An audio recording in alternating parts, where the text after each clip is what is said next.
Тувинская государственность берет начало со Всетувинского учредительного хурала, съезда коренного населения Тувы, который прошел с 13 по 15 августа 1921 года в местности Сукбажи, где находится русский поселок Атамановка, ныне село Кочетово.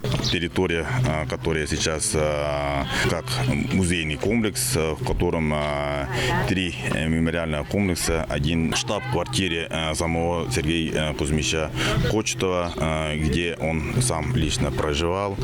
Следующий дом, музейный дом, конечно, где проходил, собирались во время Великого учредительного хурала. Третий комплекс, конечно, это общий.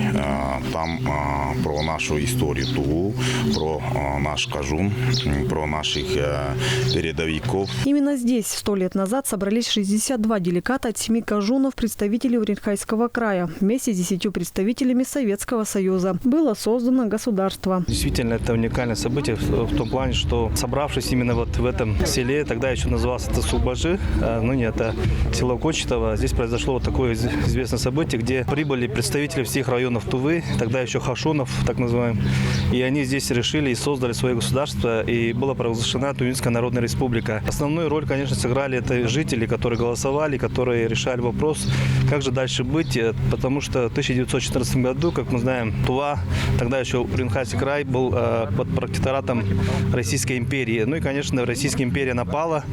В 1917 году, как вы знаете, расстрел царской семьи. В итоге получилось так, что мы оказались уже нигде. И, конечно же, наши предки решили создать свое государство. И это государство было создано именно здесь. На торжественном митинге с возложением венков присутствовал еврей главы Тувы Владислав Хавалык. Кочетово – это колыбель тувинской государственности. Именно отсюда мы сегодня даем старт всем праздничным мероприятиям, посвященным празднованию столетия Тувинской Народной Республики. После возложения венков члены правительства, гости посетили Кочетовский музей, который был образован в 1969 году. А в 1981 году он был преобразован в историко-мемориальный комплекс, как филиал Тувинского республиканского краеведческого музея, а затем Национального музея Республики Тыва. До 1981 года музей располагался в доме, где в годы гражданской войны размещалась штаб-квартира партизанского отряда. В этом маленьком доме жил Сергей Кочетов с 1920 по 1922 годы. Он руководил партизанским отрядом всей Тувы. В 1921 году с 13 по 16 августа здесь собрались представители 7 хашунов. И здесь провозгласили суверенное государство народа Уренхая. Первое название Таңды Тува Улус. И спустя через 3-4 месяца проникли сюда белогвардейцы. Здесь это очень такое место, можно сказать, в то время, с 1918 по 1921 годы, шли очень ожесточенные бои.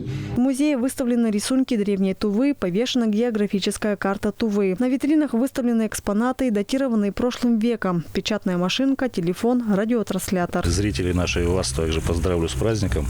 Все-таки это в истории каждого народа есть какие-то даты, после которых меняется само развитие, приобретаются какие-то новые качества, импульсы. И вот такая дата мы сегодня отмечаем, это 100-летие Тувинской Народной Республики. Что касается музея, конечно, я очень впечатлен, очень красиво, доступно и интересно. Насколько я понял, эта выставка, которая здесь представлена, будет передвижной, и впоследствии каждый житель республики сможет посмотреть ее и проникнуться той историей, которая насыщена нашей республикой. Присоединились к поздравлениям и жители села Кочетово. В нашем селу. В 1921 году хурал тут был, провозгласили Тувинскую Народную Республику. У нас дедушка там Ажикай, Айна Ажикай, вместе с Туян Мадарга. Хурал провели тут исторические события, да. Столетие образования Тувинской Народной Республики – важная веха в истории и жизни народа Тувы. Это праздник национальной гордости всех жителей многонациональной Тувы. Инна Клоян, Чайхандангак, Мирана Иргит, Тува 24.